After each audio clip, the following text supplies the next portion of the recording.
सभी को हमारी ओर से सादर नमस्ते। हम दिल्ली आर्य प्रतिनिधि सभा की ओर से आर्य समाज के एक ऐसे नेता, एक ऐसे कर्मठ कार्यकर्ता जिनका जीवन अपने आप में अद्भुत था और उनके जीवन का एक एक क्षण हम सभी के लिए प्रेरणा देने लायक था, श्रीमान अमर एरी जी को स्मरण कर रहे हैं, याद कर रहे हैं। हम ये कह सकते हैं कि वर्तमान युग में बहुत ही कम साथी, बहुत ही कम अधिकारी आर्य समाज के इस प्रकार के हुए हैं जिन्होंने अपना स्थान न केवल आर्य समाज की परिधि में बनाया, बल्कि आर्य समाज की परिधि के बाहर जाकर के भी आम जनता के बीच में,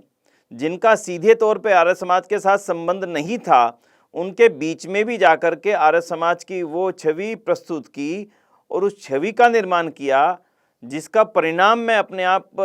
में ये कह सकता हूँ कि मैंने अपने जीवन में अभी तक ऐसे किसी नेता के नेतृत्व की मृत्यु के पश्चात नहीं देखा कि जो आर्य समाज का नेतृत्व करते हों, जिनके पास में कोई राजनीतिक अहमियत का कोई पद या दायित्व ना हो और उनकी मृत्यु के पश्चात उस शहर के झंडों को झुका दिया जाए उनके सम्मान में।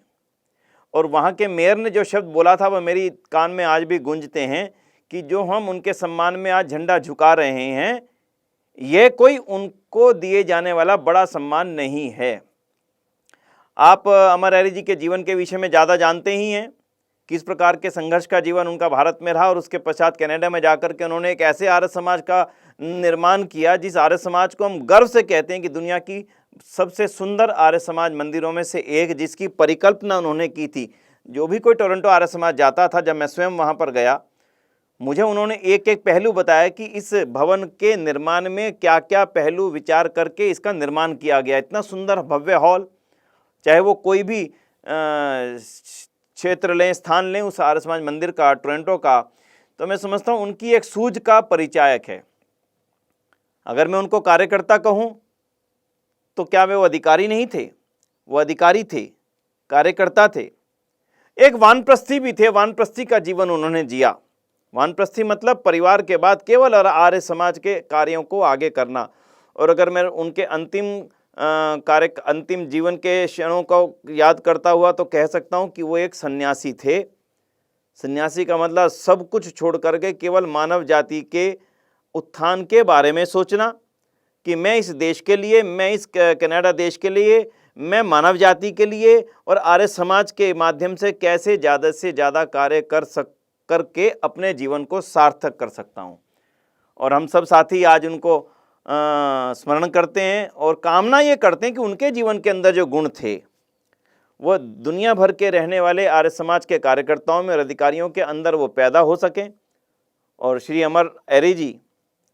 एक नाम था अपने आप में, आज के वर्तमान की शब्दावली में कहूँ तो एक ब्रांड था, जो ब्रांड आज हमें उन जैसा बनने की प्रेरणा देता रहेगा। अमेरिका और कनाडा के आर्य समाज के क्षेत्र में ही उनका योगदान नहीं था, बल्कि देश भारत के अंदर भी जो जो गतिविधियां होती थी उनकी तरफ उनका ध्यान सदैव लगातार लगा रहता था। और यही कारण था कि वो जितने लोकप्रिय कनाडा में थे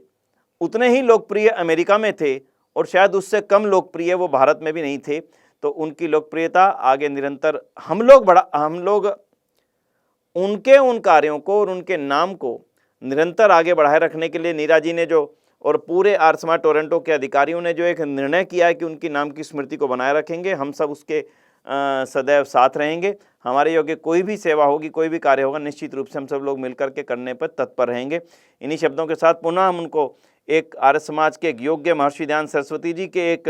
कर्मठ अनन्य सिपाही के रूप में याद करते हैं, स्मरण करते हैं। धन्यवाद।